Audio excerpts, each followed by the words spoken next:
High, কোকোমান্না ফুলের পক্ষ থেকে আমি আবার একবার চলে এলাম।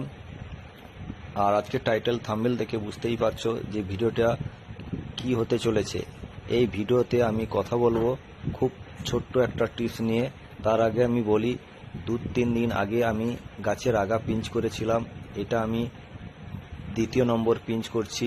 আর এই দ্বিতীয় নম্বর পিঞ্চ করার পর আমার অসংখ্য শাখার বেরিয়েছে, তোমাদেরকে দেখাচ্ছি।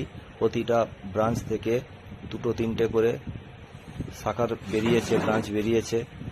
আর আমি যে বিষয়টা নিয়ে কথা বলবো সেটা হচ্ছে খুবই গুরুত্বপূর্ণ। তোমরা মনোযোগ সহকারে দেখো। এই যে নিচের দিকে যে শাখারগুলো বেরিয়েছে ওইগুলো কিন্তু টেনে ছিঁড়ে ফেলে দিতে হবে, না হলে গাছের সমস্ত খাবার, আর প্রায় বেশিরভাগ খাবারটা, সমস্ত খাবার বলা ভুল, বেশিরভাগ খাবারটা ও গ্রহণ করবে। তাই এই ছোট্ট ছোট্ট জিনিসগুলো তোমাদেরকে দেখতে হবে, লক্ষ্য রাখতে হবে।